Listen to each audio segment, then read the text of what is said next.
Well, thank you both for very, very informative presentations. I would like to now turn it to the participants here to see if you have any questions that you would like to ask, reminding you of some of the ones that we presented. I think I found very interesting the focus from Bea mentioning how important it was to address trafficking at the basis, at the local. So I'm wondering whether you guys think and whether you have questions related to that degree of governance, and also with regard to right now Patrick's commentary about the pictures. Really it's hard to even differentiate between the victim and the victimizer. So perhaps you guys have been thinking about how to address that. How would we be able to identify that, or what kind of efforts could we make? And how could this relate to the topic, to finding those intersections between victimization and extreme victimization? Thank you. Anybody? Ray? Yeah, I'll start things off. I'm Ray Kozlowski, and I'm from the Political Science Department. So, and this is one figure I think that perhaps we can get at here, and that is, so the Trafficking Victims Protection Act, as David pointed out, linked foreign aid to anti-trafficking measures. Countries that are doing this, and the problem, the bad actors drop down to tier 3, et cetera.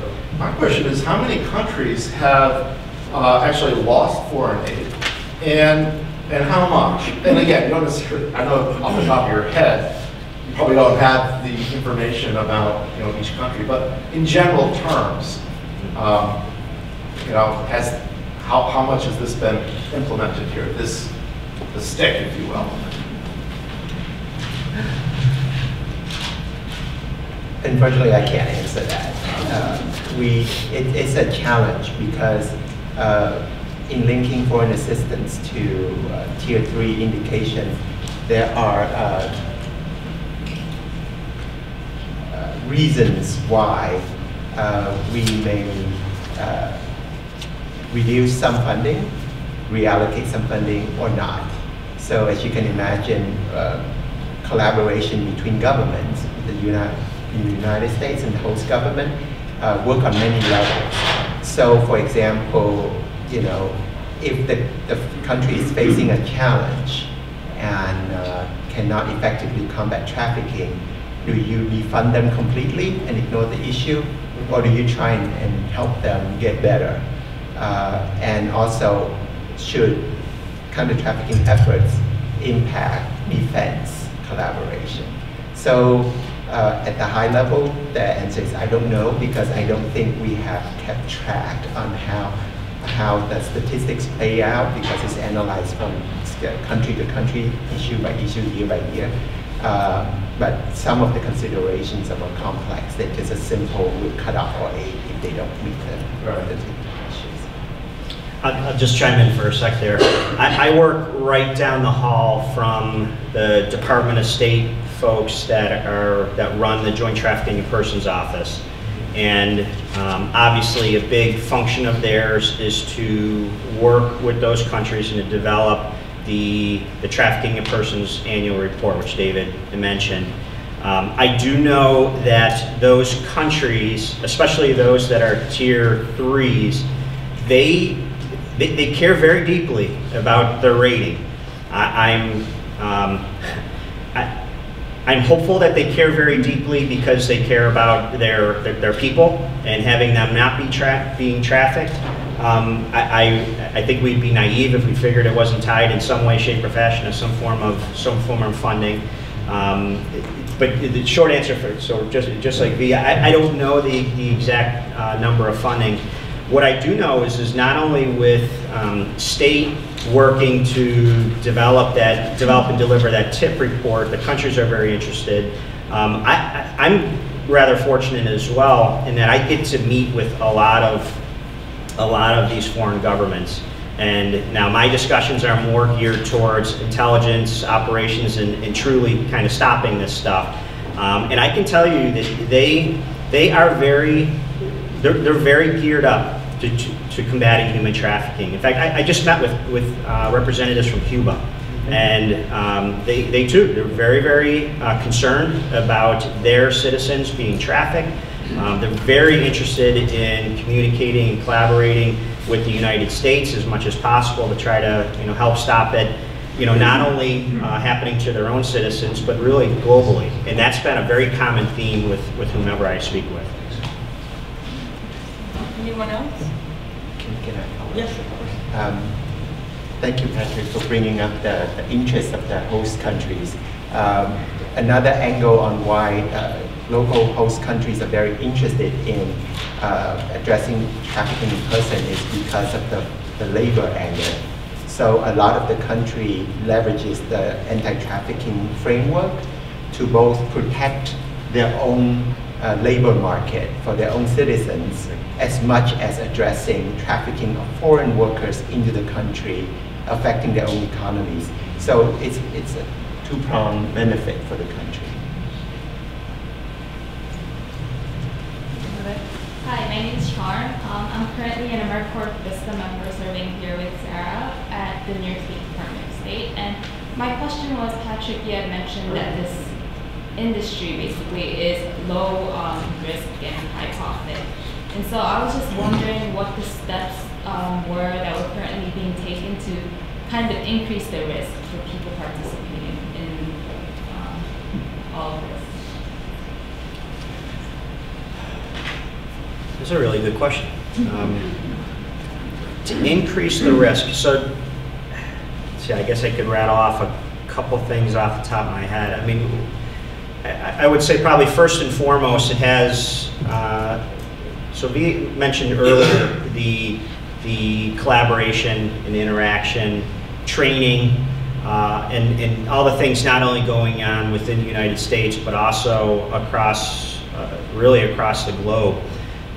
So on the training side, one of the things that we found is folks don't clearly understand human trafficking or what the signs are of human trafficking, and there is an incredible amount of efforts going on to help folks to better understand what is trafficking, what are the signs of trafficking, how does one report trafficking. That I think will help to, that'll help to increase the visibility and therefore increase the risk.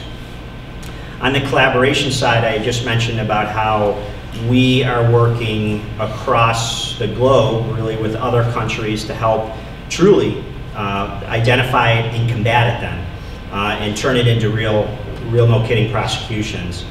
I do think that when we are able to effectively prosecute human trafficking, the time that folks get is substantial. I will say that at times it's a little challenging in order to prove a case of human trafficking for a multitude of reasons, which maybe we can go into later. But I do think that the penalties are pretty severe. We are also looking to not only prosecute those that are involved in trafficking, but also those that are participating in the trafficking. By that, I don't mean the victims, I mean the Johns, if you will. Maybe the third piece I would say is just a lot of this stuff really comes down to integrating and collaborating. And the integration and collaboration efforts, across the U.S. are really tight.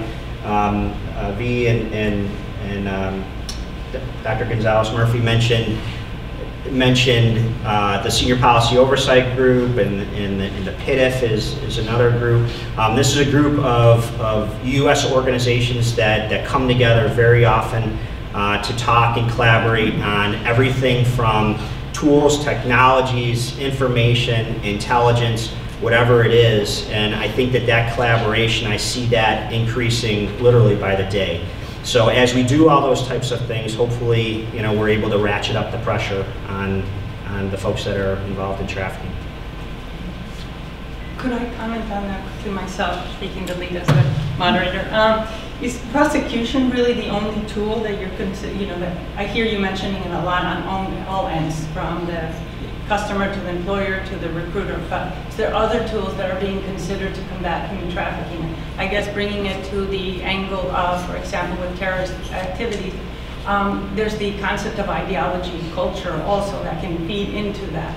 So I'm wondering if there are other tools that also could coincide with our focus of the workshop and say, yes, we are working towards addressing the fact that in many cultures we may consider the use of child labor still somewhat okay, unfortunately, or women being trafficked. So curious about that. For USAID, we definitely look much more at the development angle of things, and the public awareness is key. I mean, not just about knowing the indicators of trafficking, but also knowing how to migrate safely, right? Who you should not engage in terms of recruitment for employment. But more importantly too is how do you address the root causes? How do you promote safer livelihood, community cohesion, things like that. I'm sorry, could you repeat your question again? Yeah, I was wondering if there are other tools also that are targeting, for example, even cultural ideology, which we see in violent extremism. So the community engagement is key. For the next level is raising the cost of trafficking. And one angle that USAID is very much supportive of is engaging the private sector. So for traffickers who are criminals, they would not care either way. But if if the private sector have unintentional trafficking in their supply chain, then they would care very much for their image and their branding should that come to light. So at USAID, we hope to reach out and build partnership with the private sector to promote better enforcement and monitoring of their supply chain and procurement chain, so as to ensure no forced labor in that context. Yeah, and I'll just tie in just real quick on that. Obviously my slant coming from a law enforcement entity is geared more towards prosecution and getting those prosecutions, but very often we, not only in my own community, but in other activities like this, we will hear the statement, this is something you can't prosecute your way out of. And I agree completely.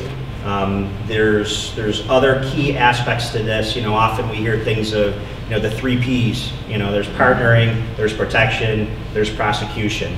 And it really needs to include and incorporate all aspects of that. You have a question? Yeah. Hi, my name is Anna Casey, and I actually work for a small consulting firm in Burlington, Vermont, and we are sub-implementer on a bunch of the counter-trafficking in persons projects that USAID funds in Asia. We also have a counter-violent extremism portfolio, so that's kind of what brought me here, is that nexus between the two. But I specifically manage our CTIP portfolio. We work closely with Windrock International on 3 projects in Asia. And our specific line of work, I'm really glad, Dr. Lam, that you just mentioned the private sector, because that's exactly what we are doing, is we're working on those projects to engage large companies to remove trafficking out of their supply chains.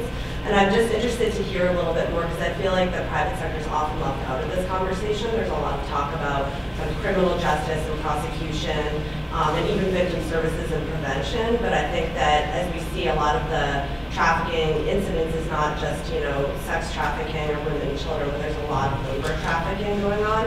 And the private sector, this is an industry, and it's happening in the depths of companies' supply chains. And I'd be interested to hear a little bit more about the private sector angle and what both USAID, what you're doing as well, Mr. Hendon, through your work to engage with the private sector.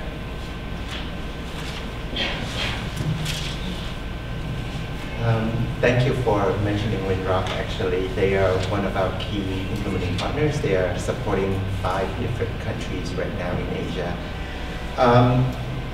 Supply chain and private sector engagement is challenging for various reasons. The first one is what's in it for them. Beside the brand, the risk of branding, but also the feasibility of enforcement. So one of the key sectors in the Southeast Asia / Thailand area right now is illegal fishing and trafficking of fishermen. But the question is, how do we track if the product that's been caught with that ship, how do you attribute it back to the trafficking events? Because once a shrimp gets mixed in with all the other shrimp and shipped to the U.S., it becomes very difficult to track where that shrimp comes from. And the other issue too is for fishermen or boys who've been trapped on a ship out in the sea for 4 years consecutively without coming to land. How do you know about those events? How do you prosecute without evidence? The other issue too is when large fishing fleets that travel from country to country and they pick up people along the way, who has jurisdiction and by whose law do you prosecute? So those are some of the issues that we think about. That doesn't mean that it's impossible, because we're trying to address those issues. But those are some of the factors on why it's a challenge to engage with the private sector. But also, private sector is big. There's many sectors that are involved: fishing, construction, ready-made garment. So in the context that Patrick thankfully pointed out, is that with very limited resources, how do you prioritize? Who do you engage with? And those are the factors that we think about. So let me feed off of that last statement there with the limited resources. I will say that thank goodness for the number of NGOs out there, because a lot of the NGOs are helping to augment. There are eyes in our ears, and sometimes significant activists out in the communities, both here in the U.S. as well as globally. As a center, there's no way we could operate and interact with all of them, but I know as a center and as also a law enforcement community, we do interact with a lot of NGOs. And as I'm sure you well know, NGOs, they have different focuses. Some are focused purely on victims, some are focused on training, some are focused on training and victims. And a whole slew of other things. Some actually are also focused on gathering data and information, which is fantastic. Like I said, we work with a lot of them and employ, I guess not employ, partner with them to help in a number of these areas, from information to training to data and other things. I prefer not to get into who specifically we do that with, but rest assured we do interact quite a bit with NGOs.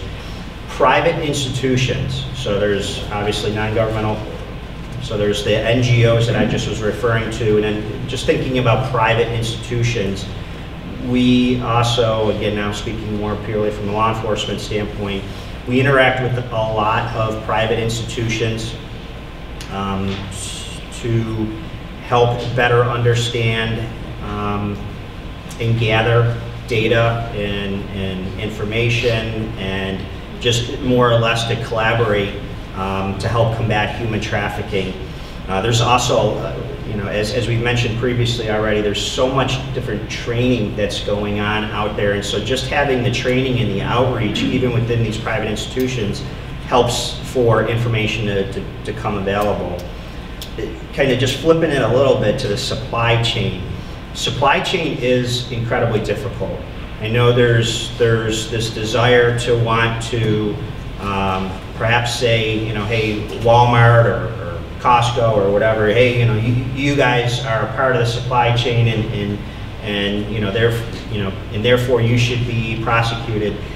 Definitely not that easy. And I don't mean to oversimplify it, but the supply chain is so substantial in delivering these products that it really does create a significant challenge for us in trying to find all the suppliers and kind of the sub-suppliers and subcontractors that are involved in getting products to those big corporations. So that definitely does create a challenge. Of course, a lot of these supply chains do originate from overseas, and tracking that all the way from overseas to the U.S. is a challenge as well. So that said, supply chain, I don't actually recall if I had it up on the chart, but it is definitely a priority for us. There's a number of groups and activities within the USG that come together very often. In fact, today I think I'm missing one of those interagency meetings talking about this. There's priorities established. There's industries established that we're looking at very closely. Often we will have pretty much every entity from law enforcement all the way on through that would be part of the supply chain coming together to talk about, what are we seeing, what needs to be done, what actions can we take, what data can we bring to bear, those types of things. I'm David Wetton. I think most people have heard my name. About 10, 12 years ago, I wrote a paper about the challenges of defining and identifying victims of trafficking in terms of sexual exploitation. And there are systemic factors that actually inhibit law enforcement from recognizing or identifying trafficking victims. One is in many countries, sexual brothels are legal. So prostitution is legal. So it's an institution that they have a vested interest in protecting. The second problem is when you find a victim of trafficking, you have two things. One is they may be a criminal under the law because they're prostituting or some other illegal. Second thing is that if the law enforcement recognizes them as victims of trafficking, then protections lock in. The state suddenly has an obligation to protect them, provide them with rehabilitative services, keep them available for trial, so that there's an economic disincentive in recognizing. They could prosecute them as criminal, get them off the street with reduced costs, or if they recognize them as a victim, it does. Are we addressing that? How are we addressing that today? We don't have to solve everything. It's a challenge. When it comes to those, so you mentioned one of the items. It has been a problem. Again, I'm speaking a little bit. Again, I'm speaking mostly from the law enforcement side of things. There have been circumstances where the victims themselves, those that are being victimized, have been rolled up and end up getting treated as criminals. That has an adverse effect on victims. We are seeing, there seems to be a growing trend with the victims themselves in that they do not see themselves as being victimized. Or they are in circumstances that create such difficulty for them to come out that even if they are rescued at that very moment, they end up going back into the situation. So a good example of that is those victims that are addicted to drugs. So in this, obviously, we have a serious problem, in particular in this country with the whole opioid epidemic. We are seeing a lot of, so one of the tactics that traffickers use is either they play upon those that are addicted to drugs, or when they encounter and are in the process of breaking victims, one of the things that they will do is they will get them addicted to drugs. So when you have somebody that's addicted to drugs, law enforcement goes in, does their thing. We're able to pull the victim out. We get the victim into, and a lot of times it's working with NGOs, we get the victim into a treatment activity, but the treatment activity is not of long enough duration. So what happens is they're in and out of detox within a couple of days to, a couple of days to maybe a couple of weeks. But really that's not long enough for that to take. So what happens then? The victim gets released. They're back out onto the streets. They need to make a living. They go right back, fall right back into it. Some of the other challenges associated with the victims is, and I think you mentioned this, David, is they are coming from situations, and this is almost hard to believe, especially coming from somebody in the U.S. They're coming from situations that are so bad economically and just kind of how they were treated, that when they come into, let's say, a country like this, and they're being trafficked, their situation is actually better for them. And therefore, when some sort of, it's not prosecution, but I'll just say some sort of law enforcement action occurs, the victims do not see and recognize themselves as victims, or they don't want to become a witness. So one of the things that from a law enforcement side that we are trying to do is we're trying to work through what are the types of things, what are the types of methods that we can come up with where, quite frankly, we don't have to rely on testimony from a victim to serve as a witness at a trial, because it's very, very challenging. This is one of the things that we see very, very often coming out of the Asian massage parlors. So massage parlors, nail salons, whatever it is, these people are brought over. They are turned into either, they're involved in either sex trafficking and or labor trafficking. And if law enforcement does something, it's very, very difficult to get these people to become a witness. I'm not saying that this is in all cases, but in a lot of cases we have problems trying to, if the action is relying upon the victim becoming a witness, it's very challenging. And I would imagine that's a bit more difficult when you're dealing with children. Most recently in New York State, the governor approved the act to prevent children being used in testimony. So now you can prosecute without the child being there. That's a huge step. But I think your point exactly is how difficult it is. Often in the U.S., and correct me if I'm wrong, a lot of the basis for the trafficking is also experiencing domestic violence. It comes from that. So you tend to think that that's okay because you're used to that violence at home, even in our society. Which is extreme. So thinking of that where you're going to have the wife or the mother, the daughter, or even the husband in cases where testifying is difficult, but if you have a child, it's even harder to identify. Yeah, there's so many nuances to this, not only with the children, but I'll say even more specifically boys, but also men. There's a stigma associated with being sex trafficked. And they don't want, so that's another situation where it's embarrassing, and that this shouldn't happen to them. They're men, they're the dominant gender or whatever it is. This shouldn't happen. And so even that creates a challenge. This is I can tell you, coming from working counterterrorism again and counterproliferation, where it was very clear who the victim was. We didn't have problems like this getting victims to come forward. This is such a unique situation. Again, I'm very glad to be here because it's such a massive problem to deal with.